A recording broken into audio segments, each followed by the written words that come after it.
Hello बच्चों, आज हम क्लास 10th का carbon and its compound relation का तीसरा लेक्चर पढ़ेंगे। और आज के लेक्चर में हम पढ़ेंगे what is functional group and what is homologous series and isomerism. Right students, तो बहुत अच्छी तरीके से आज समझेंगे इन तीनों चीज़ों को। इनसे आपके एग्जाम में जरूर कुछ ना कुछ आता है। तो सबसे पहले समझते हैं फंक्शनल ग्रुप के बारे में। फंक्शनल ग्रुप क्या होता है? इसे आप हिंदी में कहते हैं क्रियात्मक समूह। ठीक, आप देखिए बच्चों, हमने एक कंपाउंड लिखा CH3 CH2 CH3। इसे हम प्रोपेन कहते हैं और ये कंपाउंड एक गैस है। वाटर में इसे डिसॉल्व किया जाए तो ये जल में घुलता नहीं है, यानी कि इनसॉल्युबल इन वाटर है। राइट बच्चों, आप देखिए हमने दो प्रॉपर्टी बताई आपको कि ये गैस है और इनसॉल्युबल इन वाटर है। राइट, अब बच्चों हम क्या करें कि इसी कंपाउंड में यहां से एक हाइड्रोजन को हटा करके एक OH लगा दें। राइट, अब ये कंपाउंड एक लिक्विड बन जाएगा और ये वाटर में बहुत अच्छा सॉल्युबल होगा। ठीक बच्चों, तो इसी तरह से और भी बहुत सारे ग्रुपों को हम लगा सकते हैं, जैसे OH हम यहाँ पर COOH लगाते, NH2 लगाते, OH हो गया, CHO लगाते। ऐसे काफी सारे ग्रुप होते हैं जिनको हम यहाँ पर लगा सकते थे। तो बच्चों एक बात आपको समझनी चाहिए कि देखिए इस OH के पीछे 3 कार्बन है। देखा जाए तो जो OH है वो इन 3 कार्बन के कंपैरिजन में एक बहुत छोटा ग्रुप है। राइट, लेकिन बच्चों जो प्रॉपर्टी है, जो गुण है, वो सब इसी OH पर डिपेंड कर रहे हैं। भले ही इससे बड़ा ग्रुप पीछे लगा हुआ है, लेकिन जो भी प्रॉपर्टी है वो इसी OH पर डिपेंड कर रही है। ठीक, इसकी जो भी फिजिकल प्रॉपर्टीज होंगी, केमिकल प्रॉपर्टीज होंगी, सब किस पर डिपेंड करेंगी? OH पर डिपेंड करेंगी। ठीक बच्चों, ऐसा नहीं कि ये नहीं कह रहे कि 100% प्रॉपर्टी इसी पर डिपेंड करेंगी और ये मीनिंगलेस है। मीनिंगलेस नहीं है। अगर 10% प्रॉपर्टी इस पर डिपेंड करेंगी तो 90% इस पर डिपेंड करेंगे। यानी मेन कौन सा ग्रुप हुआ यहाँ पर? ये हुआ। हम यहाँ पर एक कार्बन को और बढ़ा दें तब भी प्रॉपर्टी इसी OH पर डिपेंड करेगी।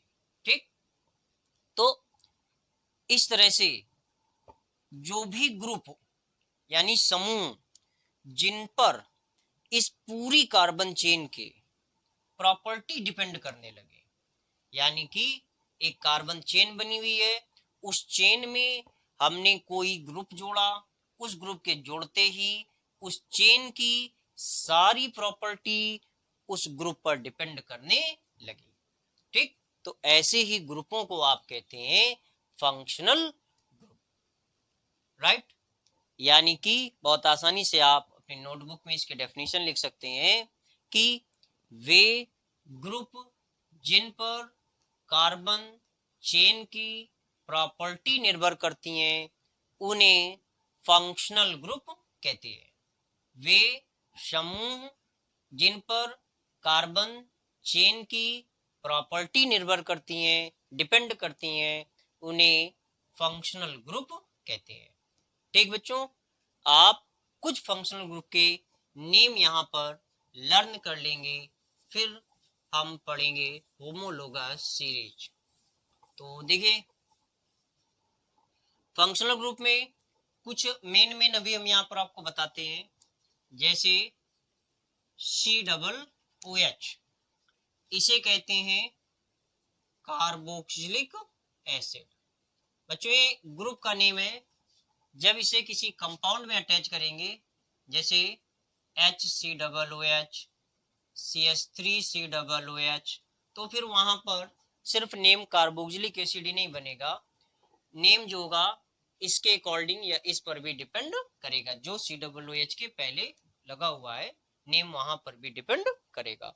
तो ये सिर्फ ग्रुप का नेम होता है कार्बोक्सिलिक एसिड, राइट। यानी कि इस नेम का मतलब ये है कि अगर किसी कंपाउंड में COOH समूह लगा है तो उस कंपाउंड की जो कैटेगरी है वो कौन सी होगी, कार्बोक्सिलिक एसिड होगी। इसी तरह से अगर OH ग्रुप लगा होता है तो वो कंपाउंड एल्कोहल होता है। अगर CHO ग्रुप लगा होगा तो वो कंपाउंड एल्डिहाइड होता है। अगर CO ग्रुप लगा होता है तो वो कंपाउंड कीटोन होता है। ठीक बच्चों, अगर NH2 ग्रुप लगा होगा तो वो कंपाउंड एमीन होगा। अगर कार्बन कार्बन के बीच डबल बॉन्ड है तो उस कंपाउंड को कहेंगे एल्कीन। अगर सिंगल बॉन्ड है तो उसको कहा जाएगा एल्केन। बच्चों अगर कार्बन चेन में कोई भी फंक्शनल ग्रुप यानी कि इस तरह से कोई ग्रुप नहीं लगा हुआ है और सभी कार्बन कार्बन के बीच सिंगल बॉन्ड है तो फिर वो एल्केन कहा जाता है। ठीक, और अगर कार्बन कार्बन के बीच ट्रिपल बॉन्ड है तो उसे कहेंगे एल्काइन। ठीक बच्चों, तो इस तरह से हमने कुछ अभी फंक्शनल ग्रुप को देखा, इनको याद कर लेते हैं क्योंकि आगे भी हम पढ़ेंगे IUPAC नॉमेनक्लेचर, तो वहाँ बहुत सारे ग्रुप हो जाते हैं तो एक साथ लर्न करने में बहुत प्रॉब्लम होती है, इसलिए हमने कुछ ग्रुप्स के नेम बताए और इन्हें आप अभी लर्न कर सकते हैं। ठीक, तो अब हम चलते हैं होमोलोगस सीरीज समझने के लिए। होमोलोगस सीरीज को आप हिंदी में कहते हैं सजातीय श्रेणी। क्या कहते हैं, सजातीय यानी अपनी जात वाली श्रेणी। जैसे देखिए पहले होमोलोगस सीरीज, राइट, सजातीय श्रेणी, राइट। तो देखिए बच्चों अभी हमने फंक्शनल ग्रुप पढ़ा। फंक्शनल ग्रुप हम जैसे एक फंक्शनल OH, अभी COOH से हमने एक कार्बन का कंपाउंड लिखा, फिर 2 का लिखा, फिर 3 का, 4 का, 5 का, ऐसे कई सारे कंपाउंड लिखे। जैसे HCOOH, फिर अगला कंपाउंड CH3COOH, फिर अगला कंपाउंड CH3CH2COOH, फिर अगला कंपाउंड CH3CH2CH2COOH, फिर और आगे लिख सकते हैं।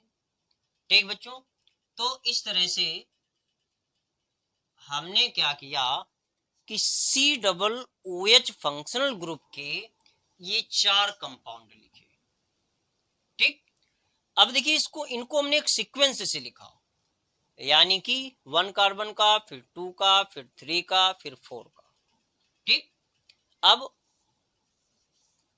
देखिए इनके 2 मेंबर्स के बीच डिफरेंस कितना है।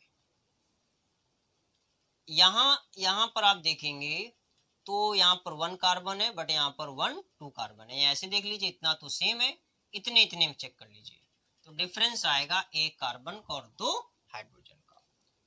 यहां भी चेक कीजिए तो डिफरेंस आएगा 1 कार्बन का और 2 हाइड्रोजन का। यहां भी चेक करेंगे तो डिफरेंस इतने का ही आएगा। ठीक, तो अगर आप कहीं पर भी सेम फंक्शनल ग्रुप को लेकर के कई कंपाउंड को बनाते हैं क्रम से, तो उनके प्रत्येक मेंबर्स के बीच जो डिफरेंस होता है वो CH2 का होता है।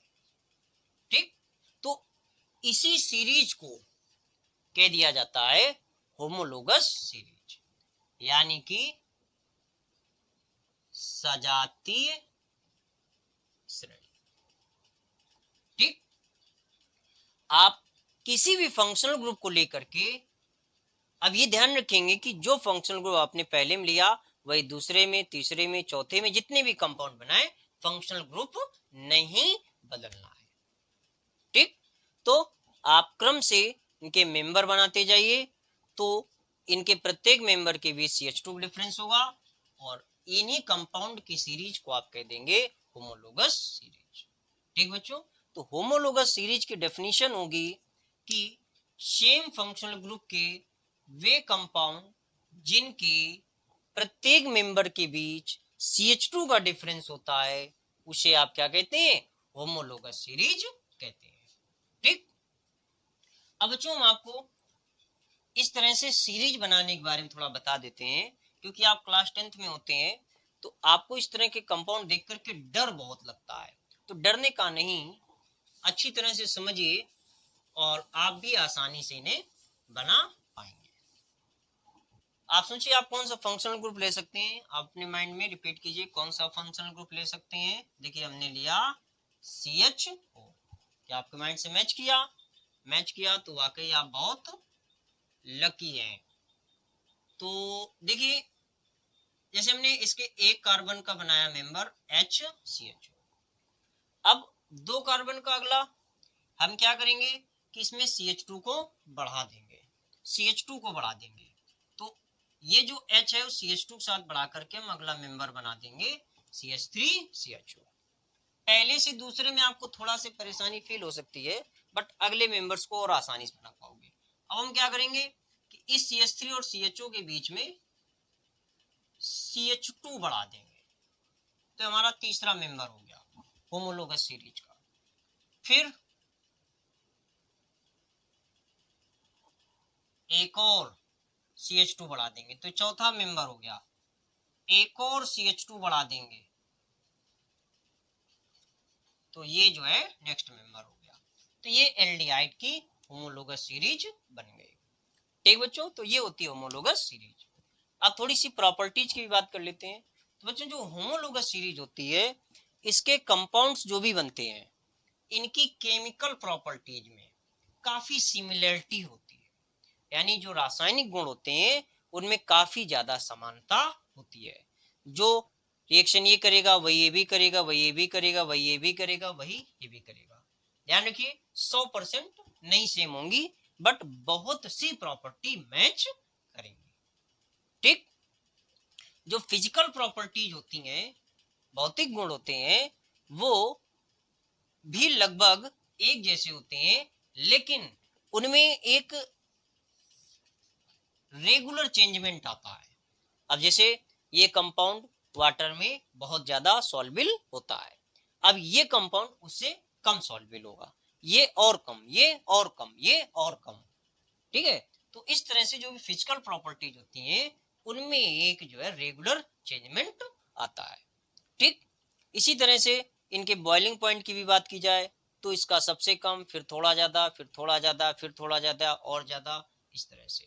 ठीक, तो इनकी जो फिजिकल प्रॉपर्टीज होती हैं वो सीक्वेंस से थोड़ा थोड़ा करके बदलती जाती हैं। केमिकल प्रॉपर्टीज में भी काफी सिमिलरिटी होती है। ठीक बच्चों, तो ये थी होमोलोगस सीरीज। अब हम आगे पढ़ेंगे आइसोमेरिज्म।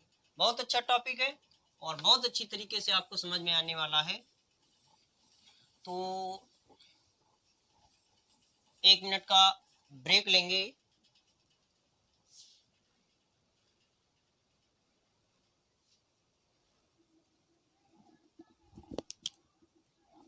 तो देखिए आइसोमेरिज्म को समझते हैं।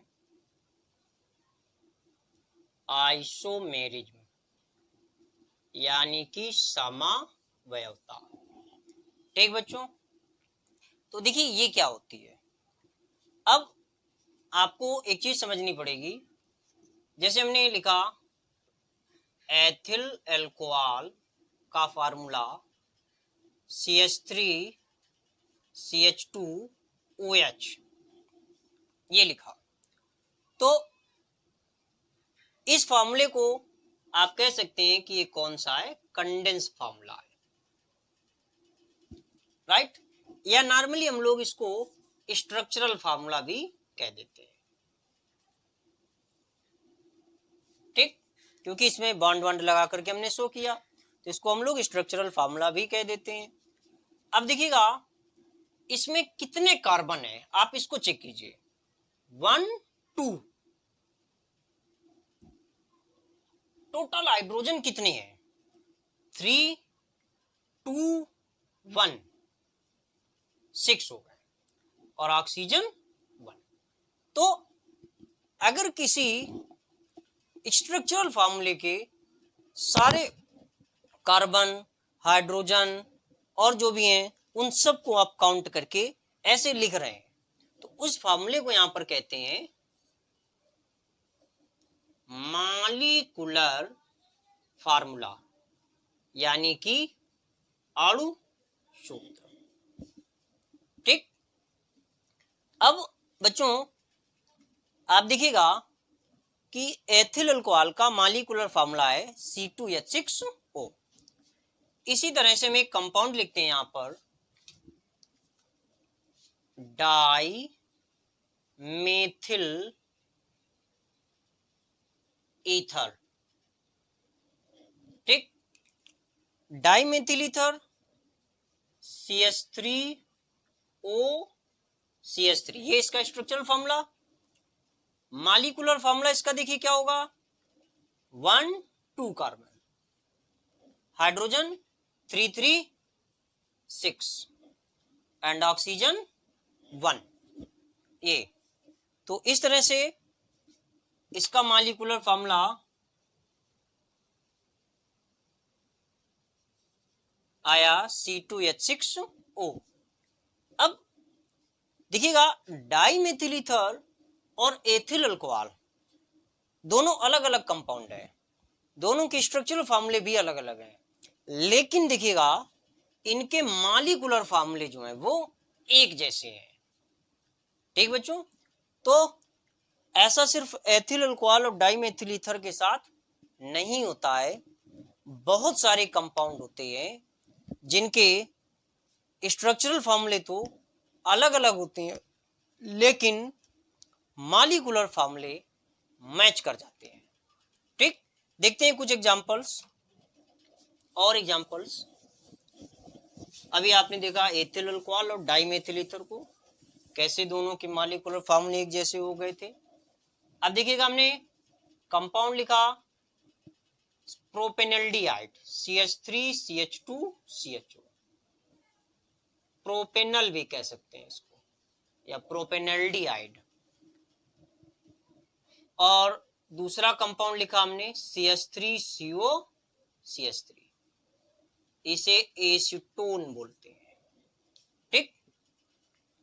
अब देखिएगा इसमें कितने कार्बन है, 1 2 3, 3 कार्बन, हाइड्रोजन 3 2 1 6 और ऑक्सीजन 1।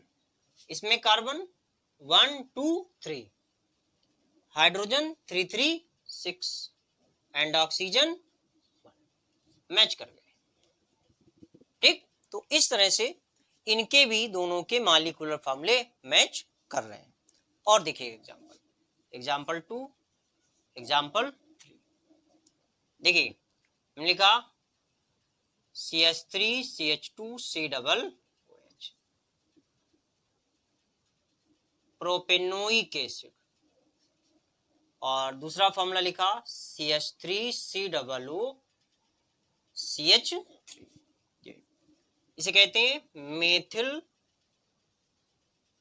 एसीटेट, ठीक। अब चेक कीजिएगा कितने कार्बन इसमें, 1 2 3, हाइड्रोजन 3 2 1, 3 2 5 और 1 6, और ऑक्सीजन 2। इसमें चेक कीजिए 1 2 3 कार्बन, हाइड्रोजन 3 3 6 एंड ऑक्सीजन 1 2, ये भी मैच कर गए। तो बच्चों इसी प्रॉपर्टी का नाम दिया गया है आइसोमेरिज्म। समझ रहे होंगे बात को अच्छी तरीके से कि इस तरह के कंपाउंड जिनकी प्रॉपर्टीज तो अलग अलग होती हैं, प्रॉपर्टीज क्या होती हैं, अलग अलग होती हैं, लेकिन उनके मॉलिक्यूलर फार्मूले सेम होते हैं, उन्हीं को कहते हैं हम आइसोमेरिज्म। ठीक, इस तरह के ऑर्गेनिक कंपाउंड यानी कार्बनिक यौगिक जिनकी प्रॉपर्टीज तो अलग अलग होती हैं लेकिन मॉलिक्यूलर फार्मूले सेम होते हैं, उन्हें कहते हैं हम आइसोमर, और इस गुण को यानी प्रॉपर्टी कह देते हैं आइसोमेरिज्म। ठीक बच्चों, तो ये हमारा आज का टॉपिक था। बच्चों आइसोमेरिज्म जो है वो इतनी ही नहीं है, और भी एक्सप्लेन करके, बट अभी आपके क्लास में सिर्फ इतनी ही इनफ है। ठीक, तो आज का हमारा टॉपिक यहीं पर समाप्त होता है। तो बच्चों हम अगले टॉपिक में जब हम जाएंगे तो वहां हम IUPAC नॉमेनक्लेचर की स्टडी शुरू करेंगे। तो बच्चों अगर आपने हमारे चैनल को अभी तक सब्सक्राइब नहीं किया है तो सब्सक्राइब कीजिए ताकि आपको हमारे रेगुलर वीडियो मिलते रहें। ठीक बच्चों, तो थैंक्स फॉर वॉचिंग।